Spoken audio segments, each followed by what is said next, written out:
날마다 호흡하죠. 말마다 호흡합니다. 그런데 우리는 공기의 고마움을 잘 모르죠. 이처럼 우리의 생명이 저절로 연명되는 것으로 우리는 생각을 합니다. 우리는 하나님께 하나님의 타임테이블을 가지고 우리가 이 땅에 살아가고 있습니다. 그리고 그것을 관리하시는 분은 하나님이십니다.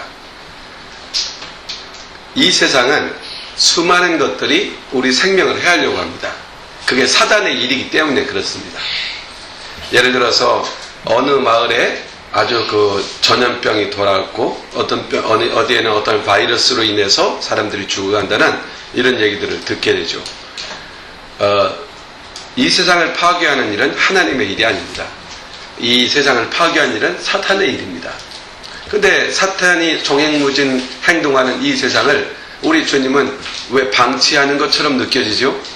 사실은 방치하는 게 아닙니다. 하나님은 약속을 지키시는 분입니다. 하나님은 세상 만물을 창조하시고 세상의 통치를 사람에게 맡겼습니다. 정복하고 다스리고 충만하라고 했습니다. 그런데 사람이 사탄과 그 권한을 나눠 가졌습니다. 아니, 사탄에게 넘겨줘 버린 겁니다. 그래서 누가복음에 보면은 사단이 당당하게 예수님께 와서 그렇게 말합니다. 이 모든 권세를 내게 넘겨준 것이므로 이렇게 말합니다. 그래서 사탄은 이 세상에서 권세 있는 자처럼 행합니다. 누구에게는? 사람에게는. 왜입니까? 사람이 사탄에게 자기를 팔아버렸기 때문이죠. 그래서 우리는 크리스찬이 된 이후에 하나님의 사람으로 이 세상을 살아가는 일은 쉬운 일이 아닙니다. 세상 사람들은 그냥 내버려둬도 사탄에게 잘 복종하며 삽니다. 그러니까 그리스도인들은 이제 세상 사탄의 나라에서 주님이 건져내서 교회라고 하는 하나님의 나라로 이주시킨 사람들입니다. 그런데 하나님은 우리를 통해서 이 세상에서 아직도 건져내야 될 사람이 아주 많아요. 그래서 이 땅에 교회를 두시고 우리를 교회 안에 두시는 겁니다. 우리의 위치는 교회에 있습니다. 우리의 삶은 세상에서 이루어집니다. 그래서 우리는 교회 안에 있을 때 영적으로 보호받지만 세상 속에 있을 때는 치열한 전투를 해야 됩니다. 영적으로 싸워야 됩니다. 그때 우리를 보존하시고 지키시고 인도하시는 분은 성령님이십니다. 그래서 우리는 한 주간을 살아오고 건강한 모습으로 이렇게 다시금 하나님 앞에 예배하는 자리에 와서 우리의 고백은 뭡니까? 나를 지키시고 보호하시고 보존하신 하나님께 경배하는 것입니다. 그런데 문제는 이겁니다. 이렇게 놀라운 은혜를 베푸셔서 보존케 하시는데 우리는 우리에게 맡기신 일을 잘하고 있느냐는 것이죠. 그냥 열심히 살기만 한 거 아닙니까? 사실 열심히 살기만 해도 하나님은 기뻐하십니다. 왜냐하면 우리에게 생명이 있기 때문이죠. 그런데 우리가 열심히 살아가는 것만으로도 너무너무 하나님은 기뻐하시지만 더 기뻐하는 게 있습니다. 그 생명으로 하나님이 원하시는 일을 행할 때입니다. 그래서 우리는 늘 하나님이 주신 은혜를 생각하면서 한 주간을 살아가고 이렇게 주일을 예배를 드리면서 결심할 때 주님 또 한 주간을 살게 하셨고 이제 또 한 주간을 살아갈 것입니다. 하나님이 주신 생명을 누릴 것입니다. 그 생명으로 살아갈 것입니다. 하나님이 나를 지키시고 보존하시고 인도하신다는 것을 믿습니다. 그래서 저는 세상을 향해서 모험을 시작하겠습니다. 세상 속에서 하나님의 말씀을 순종하는 일을 시작해 보겠습니다. 하나님의 말씀을 순종하기로 결정해 보겠습니다. 아무에게로 가서 하나님의 나라를 소개해 보겠습니다. 이런 결정들을 할 수 있다는 얘기입니다. 그런데 놀라운 사실은 우리가 모험하면 모험할수록 하나님은 우리에 대한 보호와 능력을 더 배로 증강시킨다는 겁니다. 그러니까 우리가 그냥 한 주간 동안 생명만 유지하고 밥만 먹고 이렇게 살아있다, 난 살아있다 살으면요 우리에게 많이 역사할 이유가 없습니다. 생명을 보존케 하는 일은 주님이 할 수 있는 가장 적은 능력으로 하시기 때문에 그렇죠. 그냥 우리가 세상에 나가서 주님의 일을 시작하려고 하면은 에너지가 필요하죠. 우리는 세상 사람들한테 모함을 당할 수 있고 세상 속에서 밀릴 수 있고 세상 사람들이 누를 수 있고 무시할 수 있고 세상 사람들의 공격을 받을 수 있잖아요. 그때 주님은 우리 안에서 역사하기 시작합니다. 힘을 줍니다. 하나님이 살아 역사하신 것을 거기서 경험할 수가 있는 것이죠. 그러니까 우리가 일을 시작해야 합니다. 우리는 이렇게 말하죠. 하나님, 능력을 체험해서 제가 능력이 충만하면 주님의 일을 시작할 수 있습니다 라고 말합니다. 근데 그게 아니고 일을 시작하면 거기에 능력이 나타난다는 거죠. 근데 사탄이 이걸 자꾸만 우리에게 이렇게 가리워버려요. 눈을 가려요. 나는 일하려면 능력이 없다, 나는 할 수 없다, 나는 못한다, 뭐 이런 얘기들을 하게 되는 거죠. 그러나 사탄이 그런 전략을 갖고 있지만 우리 주님은 우리가 발을 내디딜 때 법궤를 들고 주님의 이름을 내딛고 요단강에 발을 딱 내디딜 때 요단강이 쫙 갈라졌던 역사가 바로 우리의 삶 속에 일어나는 것이죠. 그런 역사가 일어나는 거예요. 그냥 하나님의 말씀을 믿고 여호와의 궤를 메고 여호와의 이 여리고성을 말씀대로 그냥 순종했더니 여리고성이 와르르 무너졌잖아요. 그냥 그렇게 말입니다. 우리가 세상을 살아가면서 영적 전투를 하는 것은 어려운 일이 아니라 결단이 없기 때문에 그렇다는 것이죠. 결단하고 나아가면 돼요. 예전에 처음에 전도를 하러 밖에 나갔어요. 그때 19살 때였어요. 한참 체면이 중요하잖아요. 신학교에 1학년 입학하고 나서 노방 전도를 나간다고 그래요. 노방 전도. 길에서 전도인 나누면서 복음 전도하는 거죠. 생각해도 끔찍해요. 여러분 그게 쉽겠어요? 예수 믿으세요 하면서 하는데 너무 힘들었어요. 근데 그런 생각을 했어요. 하나님이 나를 불러서 주님의 일을 하는 사람으로 세웠으니까 내가 주님의 이름을 부끄러워하는 것은 안 된다. 왜냐면 주님의 이름을 부끄러워하면 하나님 앞에서 섰을 때 주님이 우리를 부끄러워한다고 했으니까 나도 그냥 부끄러움 없이 담대히 서자. 그리고 나가서 기도하고 가서 서서 전도제를 딱 나눠주고 한 장을 딱 줬는데 첫째 사람이 받지도 않고 툭 던지고 가요. 그러니까 나눠줄 용기가 더 사라지고 그래요. 그래서 속으로 기도해서 주여 힘을 주세요. 그러면서 전도를 주면서 예수 그리스도를 믿으시라고 이렇게 소개를 했어요. 그리고 저기 벤치에 있는 사람에게 가서 말을 걸었어요. 놀랍게도 하나님께서 준비한 사람이 있어요. 준비되지 않은 사람은 우리를 배타하고 우리를 거절하지만 준비된 사람은 왜 지금서 왔느냐고 기다리고 있다는 거예요. 그 사람이 있기 때문에 찾아다녀야 되는 것이죠. 배척하고 예수 믿으세요, no, 난 싫어요 라고 하는 사람 때문에 주눅들지 말고 그게 일이 아니니까 가서 복음을 전하다 보면 왜 이렇게 늦게 왔어요 라고 기다리는 사람이 있다는 얘기예요. 복음 전도에서 딱 나갔는데 한 사람을 만났고 복음을 전했는데 그 다음부터는 알게 됐어요. 주님의 역사하신다는 것, 내가 하는 게 아니라는 것. 생명 되신 주인 앞에 우리는 서야 됩니다. 그러려면 우리는 은혜를 받아야 되죠. 은혜를 받아야 돼요. 온 천하를 얻는 것보다 영적 부요함을 얻는 것이 더 큰 복입니다. 이것을 깨닫기까지 시간이 갈지 몰라요. 그러나 미리 깨달으면 정말 큰 복이에요. 건강하지만 영적으로 강한 것이, 몸이 약하지만 영적으로 건강하지만 영적으로 약한 것이, 약하지만 영적으로 강한 것이 더 능력이 있고 복이라는 거. 제가 말이 좀 이렇게 꼬여요. 그 내용은 아시겠죠? 내용을 아시겠죠? 자, 몸은 비록 약하지만 영적으로 강한 사람이 되는 거, 이게 복이라 이 얘기입니다. 세상에서 명예를 얻고 자랑할 것을 얻고 사람들이 알아주는 거 얼마나 사람들이 추구하고 좋습니까? 누구나 그것을 마다하진 않을 것 같죠. 그렇지만 그거보다 하나님이 주신 직분이 큰 겁니다. 나를 하나님의 자녀로 부르신 거, 복음의 사람으로 세우는 거, 이렇게 하나님 앞에서 헌신하게 한 거, 예배 시간에 성경 한 구절 읽을 수 있는 그런 섬김의 기회, 반주할 수 있는 것, 이게 엄청나게 크고 귀한 것입니다. 하나님 앞에서 참으로 귀한 것에 대한 가치를 깨닫기 시작하면 삶의 방향이 달라지게 되는 것이죠. 본문에 보면은 5절에 이런 말씀이 나옵니다.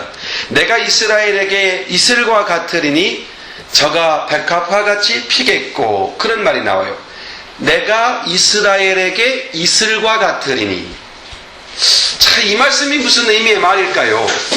자, 상황은 북쪽 아시리아가 북쪽 유다를 호시탐탐 노리고 있는 상황이에요. 그런 상황에 이 이스라엘 사람들은 누군가 강한 자를 의지하고 싶어요. 의지하고 싶죠. 그렇지 않아요? 바로 그런 가운데서 사람들은 죄악을 범하고 악한 길로 향하고 하나님을 떠났어요. 그들은 위협을 받고 있고 영적으로도 무질서했었어요. 이런 이스라엘을 하나님이 보존할 가치가 있을까요? 그런데 하나님은 이런 이스라엘에게 선지자 호세아를 보낸 거예요. 그리고 호세아를 통해서 이야기하는 거예요. 회개하고 돌아오기만 하면, 그냥 하나님께로 돌아오기만 하면 하나님 복을 주시겠다는 겁니다. 어떤 복을 주시느냐? 내가 이스라엘에게 이슬과 같이 될 것이다 그랬어요. 이게 무슨 말일까요? 이슬이 뭔지는 아시죠? 이슬 알아요? 우리 서영이 이슬 아나? 왜 아침에 가게 되면 아침에 나뭇잎에 물방울이 송송 맺혀 있죠? 그 이슬을 알죠? 자, 내가 이스라엘에게 이슬과 같을 것이다. 아니, 그게 무슨 뜻일까요? 이것은 광야 메마른 땅을 살아보지 못한 사람은 이해하지 못해요. 하늘에서 비가 내려서 초목들, 나무와 풀들이 자라나잖아요. 그런데 이 유대 땅에는 이른 비와 늦은 비가 있을 뿐이에요. 이른 비는 10월경에, 그리고 늦은 비는 3, 4월경에 내리는 비예요. 그 비 때문에 자연 만물이 살아나고 생명력을 가져요. 근데 메마른 광야에서 어떻게 생물들이 살아날 수가 있겠어요? 그것은 광야는 일기온차가, 기온차가 아주 높거든요. 아주 기온차가 어떤 때는 40도 이상 차이가 날 때가 있어요. 그러니까 그 결과 어떤 것이 맺히냐면 대지가 갑자기 식어지면서 공기 중에 있던 습기가 그 차가워진 풀잎에 결로되는 것, 물이 맺히는 거죠. 이게 이슬 아닙니까? 근데 이 이슬이 바로 떨어지면서 고이면서 그 줄기를 타고 어디로 내려가요? 뿌리로 내려가요. 땅을 촉촉하게 해요. 그래서 광야 메마른 땅에 풀이 돋아나는 거예요. 그 풀 때문에 생물들이 살아요. 짐승들이 살아요. 그 풀 때문에 사람들이 살 수가 있는 것이죠. 그러니까 이스라엘과 같은 메마른 광야 땅에 하나님께서는 이슬이 되어주겠다. 이 말은 내가 너의 생명이 되어줄 것이다. 내가 너에게 은혜를 줄 것이다. 내가 너를 보존할 것이다. 내가 너를 지킬 것이다. 이런 말씀이 되는 겁니다. 신명기 32장 2절에 보면 나의 교훈은 내리는 비요 나의 말은 맺히는 이슬이다. 이렇게 표현되어 있어요. 이슬이라는 말씀이 은혜라는 표현으로 표현되고 있는 그런 내용들입니다. 잠언서 19장 12절에 보면 그 은택은 푸르 위의 이슬과 같다 그랬어요. 이슬을 역시 은혜로 표현하고 있죠. 또 신명기 33장 13절에 보면 야곱이 요셉을 축복할 때 하늘의 보물인 이슬이라고 표현합니다. 그러니까 이슬이라는 표현은 하나님의 흡족한 은혜를 상징하고 있는 표현이라는 것을 이해할 수가 있을 겁니다. 이스라엘 백성들은 죄에서 떠나 하나님을 떠났습니다. 죄를 범하여 하나님을 떠났습니다. 그로 인하여 그들에게는 고통이 찾아왔고 나라가 패망할 위기가 찾아왔습니다. 그들의 심령은 메말랐고 우상을 향해서 끊임없이 절하지만 그들은 살 길이 없었습니다. 그런데 우리 주님께서 이렇게 말씀합니다. 호세아를 보내서 돌아오라. 하나님께로 돌아오라. 그래야만 내가 이스라엘의 이슬이 되어줄 것이다. 이슬이 언제 내립니까? 밤에 내리죠. 예, 밤에 내리죠. 아침에 일어나 보니까 있으니까 아침에 내렸나 보지만 밤 사이에 내리죠. 그렇죠? 밤 사이에 내립니다. 이슬이 밤 사이에 내린다. 뭔가 의미가 있는 것 같지 않아요? 왜 이슬로 표현했을까요? 하나님의 은혜는, 이슬은 어둠 속에서 맺히는 것처럼 우리 환경이 어둡고 힘들고 어려운 순간에 하나님의 은혜는 더 강하게 임한다는 것을 의미합니다. 그러므로 우리 그리스도인들은 어떠한 상황에서든지 낙망할 이유가 없습니다. 이 약속이 있기 때문이죠. 내가 너희의 이슬이 되어줄 것이라는 이 약속이 있기 때문이죠.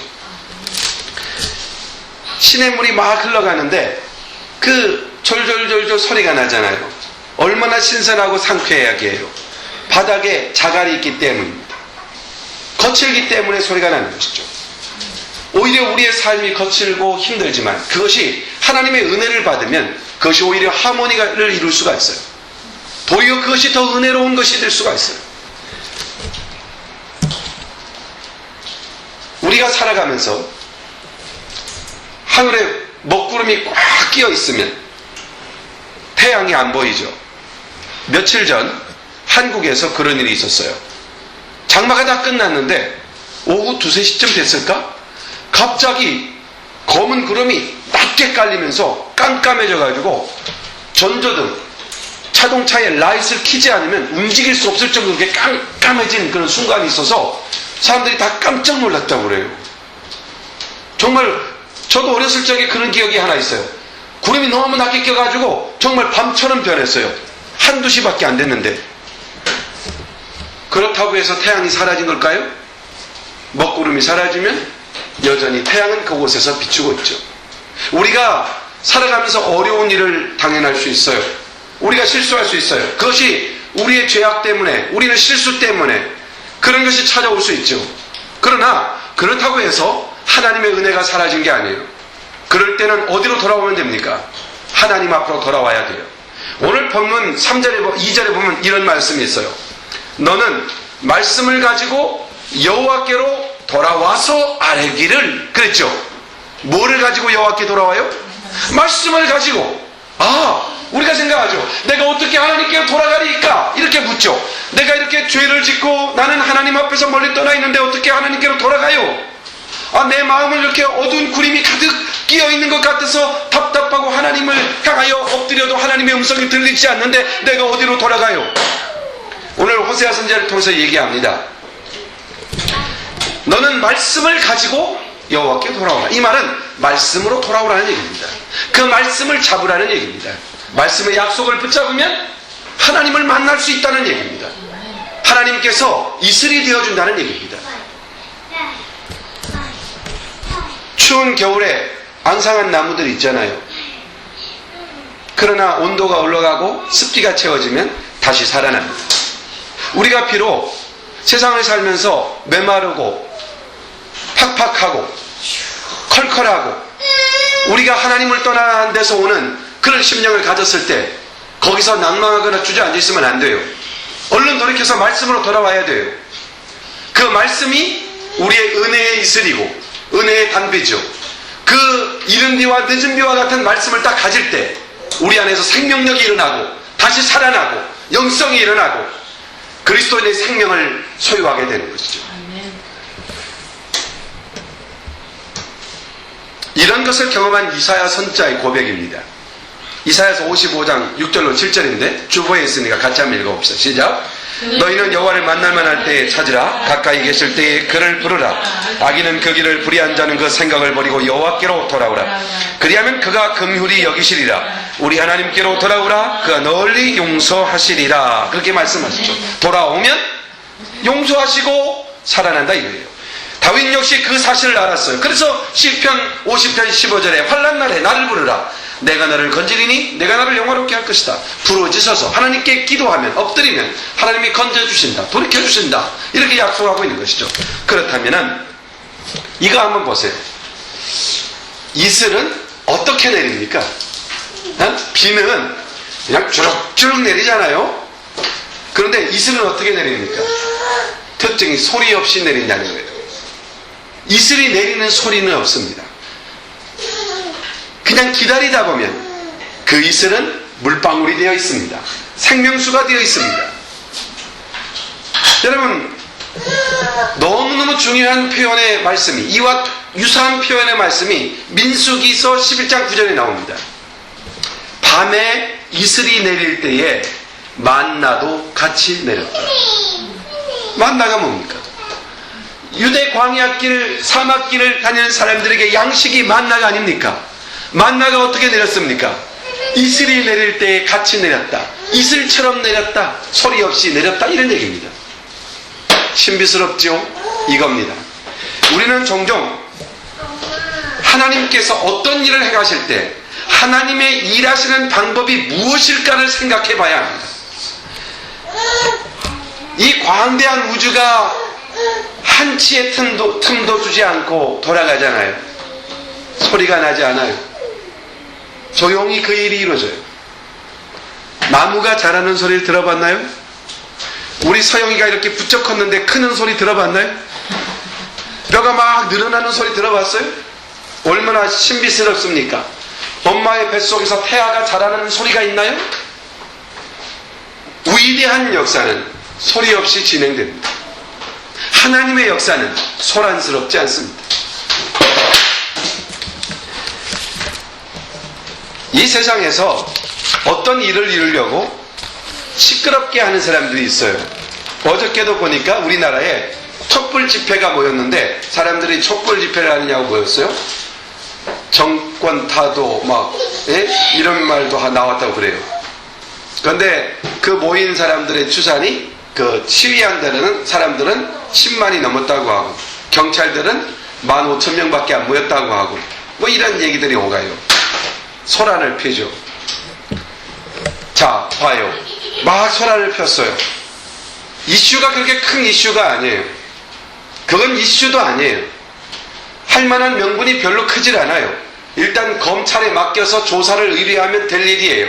그리고 그 결과에 따라서 다시 한번 안 되면 국정조사라든지 이런 거 하면 되는 일들이에요. 그런데 소란을 펴야 돼요. 막 소란을 펴요. 결과는 뭡니까? 나라가 불안스러워지는 것이죠. 유익을 가져오지 못해요. 소란스러움은 큰 일을 이루지 못하는 겁니다. 하나님의 은혜는 이슬과 같이 임한다는 것을 잊지 말아야 돼요. 그래서 우리는 하나님의 말씀을 대하기 위해서 준비 과정이 필요해요. 예를 들어서 컴퓨터를 꺼야 되고요. 많은 소리와 정보들을 꺼야 돼요. 마음을 하나님께로 모으기 위해서 내 마음이 무엇이 부산스럽게 되는가, 내 마음이 자꾸만 왜 이렇게 불안한가, 내 마음이 푸석푸석해진 것들을 캄다운 시켜야 돼요. 그리고 하나님 말씀 앞에 나아가야 돼요. 그 말씀을 조용히 읽으며 묵상할 때, 하나님만 바라보고 묵상하기 시작할 때 그 말씀이 우리를 변화시키는 역사를 일으킨다는 것을 우리는 알 수가 있어요.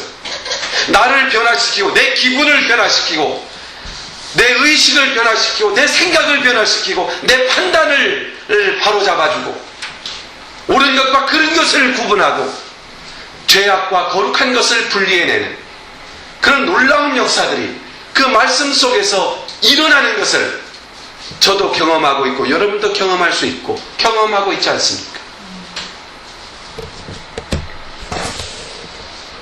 하나님의 말씀은, 하나님의 은혜는 이슬과 같이 임한다는 걸 잊지 말아야 돼요.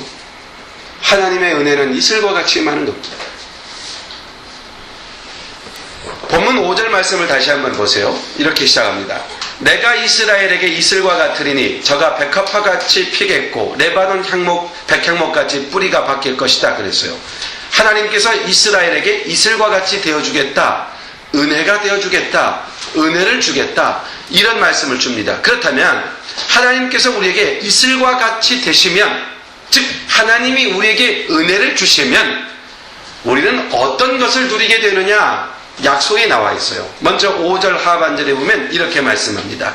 저가 백합화같이 피겠고 레바논 백향목같이 뿌리가 박힐 것이라. 이 얘기가 뭡니까? 백합화가 피겠고, 백합화가 뭡니까? 꽃이죠.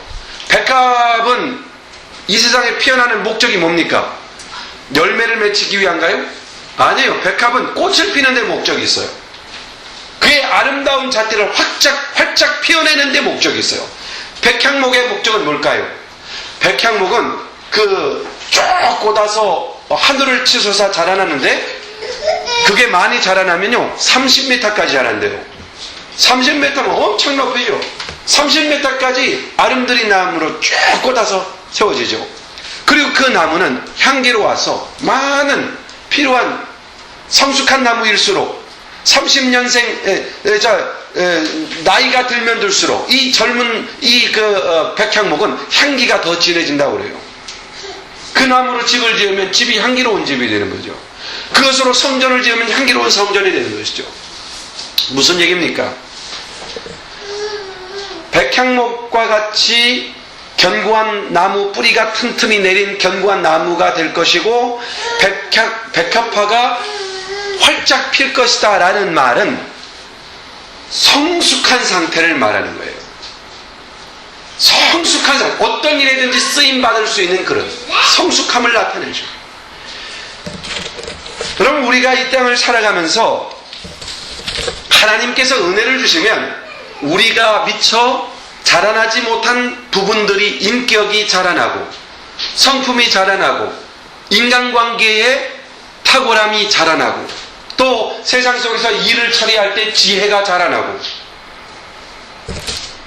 하나님의 은혜를 얻으면 지혜를 얻습니다. 성숙한 사람이 됩니다. 성숙한 사람이 된다는 것은 바른 삶을 가능케 하죠. 옳은 것을 구분할 수 있게 하죠. 다른 사람에게 영향력을 미칠 수 있는 사람이 되는 것이죠. 하나님께 돌아와서 여호와께서 나의 이슬이 되어주시면, 내게 은혜를 주시면 우리는 그런 은혜를 받아요. 그래서 아침 이슬을 얻기 위해서는 아침 일찍 일어나야 되는 거죠. 그처럼 하나님의 말씀을 사모하기 위해서 일찍 일어나요. 아주 맑은 정신으로 말씀을 펴요. 그리고 그 말씀 속에서 하나님을 만나요. 이때 백합화와 같이, 활짝 핀 백합화와 같이 향기롭고 백향목의 성숙함처럼 든든함처럼 견고하며 향기로운 그런 사람으로 살아갈 수 있다는 얘기입니다.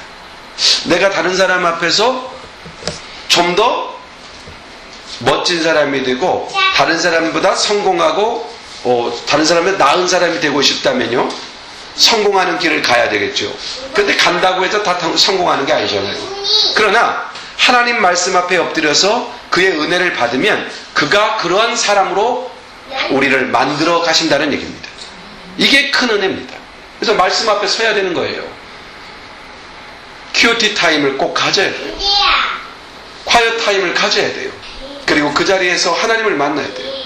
내게 굽어지고 연약하고 부스러지고 넘어진 부분을 주님은 그 자리에 다 세워주실 수 있어요. 그리고 6절을 한번 보세요.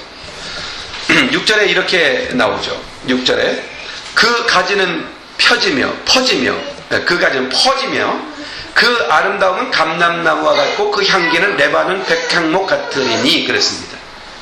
자, 여기 보면은 감람나무가 나오죠. 백향목 향기가 나오죠. 이 두 가지는요, 일반적으로 백향목과 감람나무는 치료의 대명사로 쓰이고 있는 나무들입니다.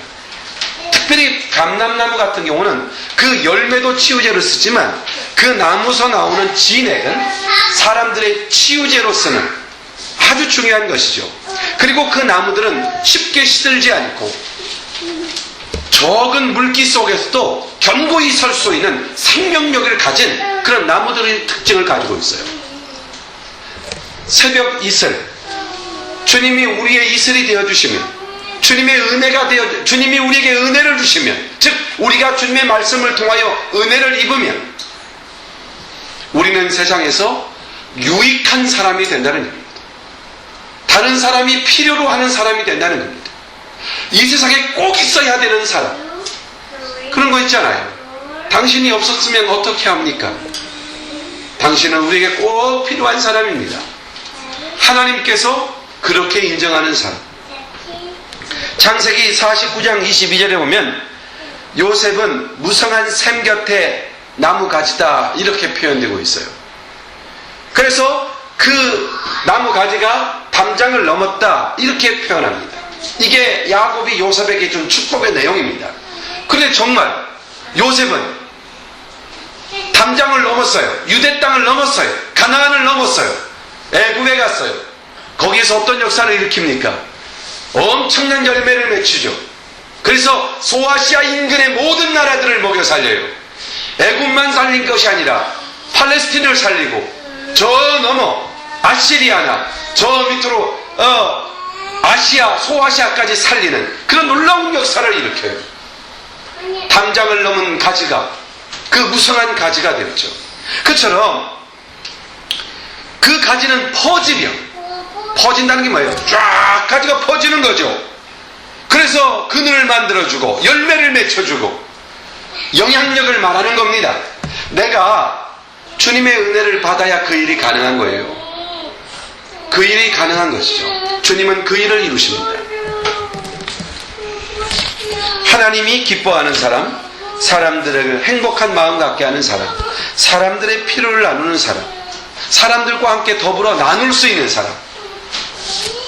셋째로 7절을 보십시오. 7절에 이런 말씀이 나옵니다. 주님께서 이스라엘에게 이슬이 되면 이스라엘이 그런 은혜를 입는다는 거죠. 7절, 그 그늘 아래 거하는 자가 돌아올지라 저희는 곡식같이 소성할 것이며 포도나무에 꽃이 필 것이며 그 향기는 레바논의 포도주같이 되리라. 자, 여기 보면 곡식이 소성한다, 포도나무같이 꽃이 필 것이다. 이게 무엇을 의미할까요? 딱 들어도 소성한다. 소생한다는 건 소생한다. 아주 생명력 있게 살아난다는 얘기예요. 곡식들이 살아나요. 무럭무럭 자라요. 결과적으로 뭘 얻습니까? 풍성한 수확이 기대되고 있는 것이죠. 풍성한 것이에요.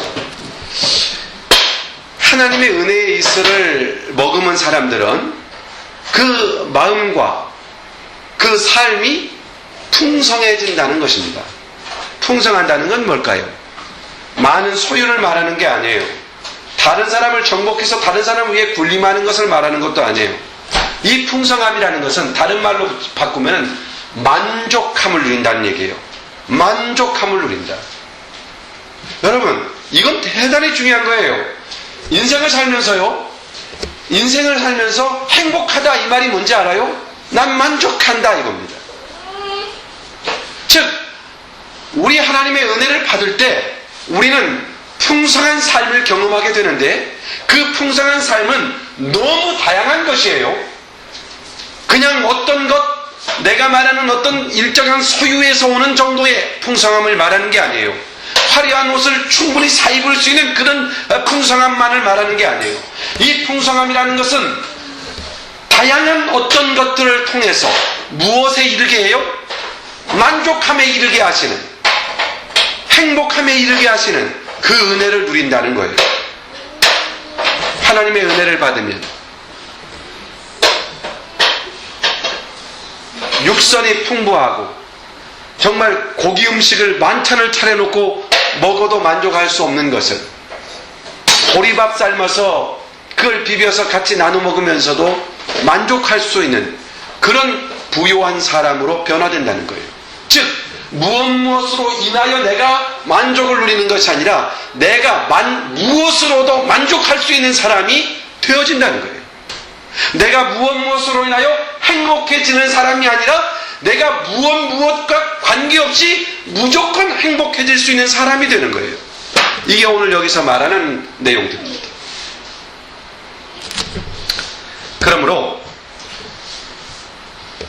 여호와께서 이스라엘의 이슬이 되어준다는 것은 놀라운 은혜죠. 그런데 그 약속이 바로 우리에게 주어진 겁니다. 우리 주님은 우리에게 이슬이 되어주시는 분입니다. 그 약속을 주는 겁니다. 누가 그 이슬의 약속이 돼요? 돌아오는 사람. 그 여호와의 말씀을 붙잡고 돌아오는 사람은 그 은혜를 받아요. 그러니까 이스라엘만이 아니에요. 이스라엘이 돌아오면 이스라엘이 그 은혜를 받아요. 저와 여러분이 말씀을 붙잡고 죽기로 돌아오면 그 이슬을 하나님은 우리의 이슬이 되어주세요. 우리의 은혜가 되어주세요. 한 가지 중요한 사실을 빼놓으면 안 돼요. 이슬을 맺힐 때요, 이슬은 구름 낀 날에는 이슬이 맺히지 않는다고 봅니다. 사실인가 아닌가 하면 여러분, 구름이 자꾸 낀 날 밖에 나가 보세요. 구름이 낀 날에는 이슬이 맺히지 않는다고 해요.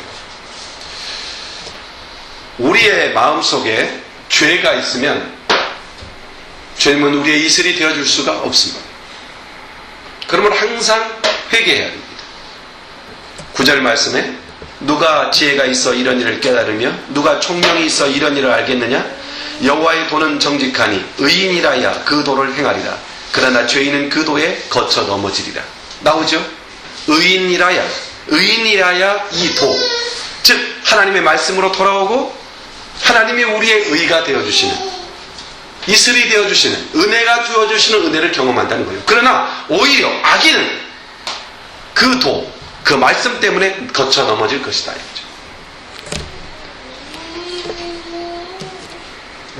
페니 제인 크로스비라는 사람이 있어요. 이 사람은 찬송가를, 우리가 나온 이 찬송가에 22개나 작곡 하신 분이에요. 참 대단한 영성을 가진 분이죠. 근데 그 사람은 아기로 태어나서 생후 6개월 만에 의사가 오진을 내가지고 약을 잘못 쓰고 치료를 잘못해서 실명을 하게 됐어요. 눈을 못 보게 됐어요.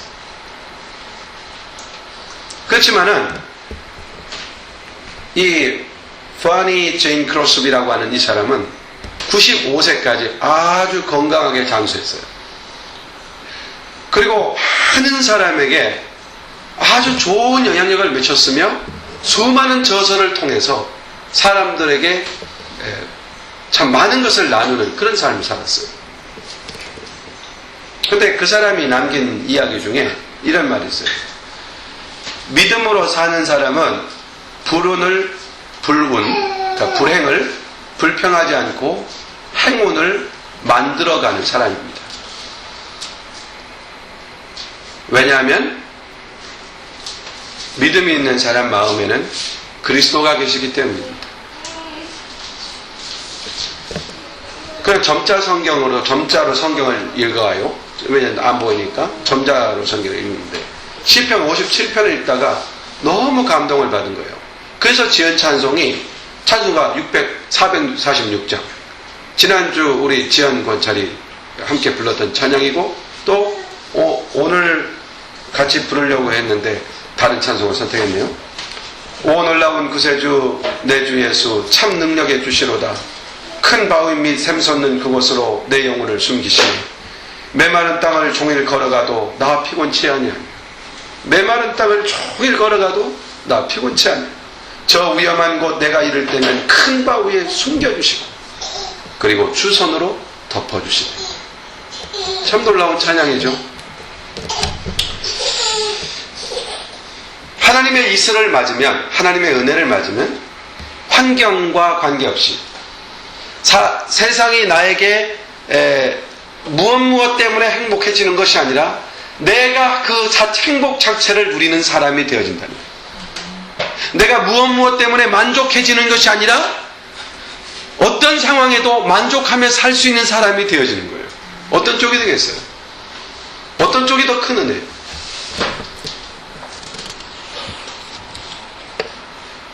오늘 말씀을 정리합니다.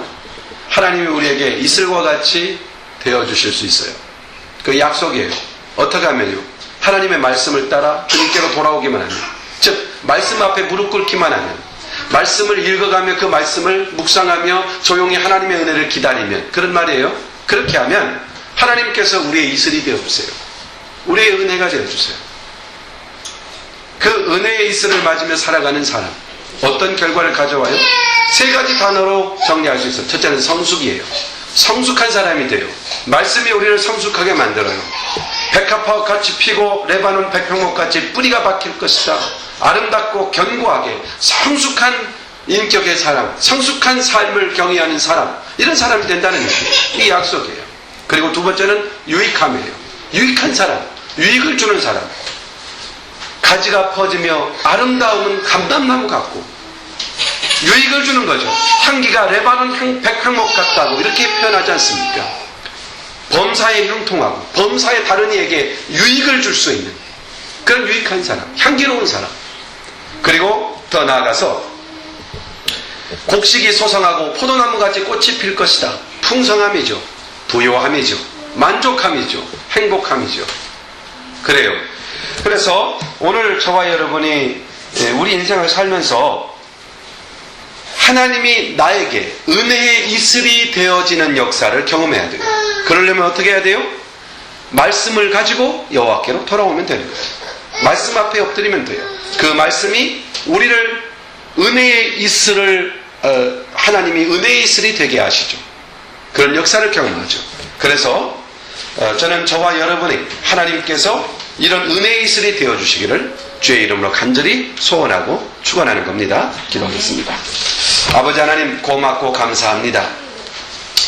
우리에게 소망은 하나님이십니다. 이스라엘이 타락하고 정말 진노의 잔이 부어질 그런 위기에 있었지만 하나님께서는 호세아를 보내서 말씀을 잡고 말씀으로 하나님께 돌아오라. 그리하면 내가 이스라엘의 이슬이 되어줄 것이다. 이렇게 약속해 주셨습니다. 그리고 여호와께서 이슬이 되어질 때 우리가 얼마나 성숙하며 얼마나 유익하며 얼마나 풍성한 삶을 살게 될 것인지 그 비전과 약속을 보여주셨습니다. 하지만 이스라엘은 돌아오지 못했습니다. 오늘 우리가 하나님 앞에 섭니다. 우리는 하나님의 말씀을 붙잡고 하나님 앞으로 돌아옵니다. 아침마다 새벽에 맺히는 이슬처럼 우리가 하나님 말씀을 사모하고 하나님 말씀을 펴고 콰이어트 타임을 가질 때 우리가 날마다 아침마다 우리의 이슬이 되어주시는 하나님의 은혜를 경험하며 살게 하여 주시옵소서. 오 주님, 우리에게 하나님의 말씀으로 돌아와 말씀으로 하나님 앞에 서는 그런 삶을 살아가도록 축복해 주옵소서. 예수님의 이름으로 간절히 기도하옵나이다. 아멘. 아멘. 우리 찬송가 499장 찬송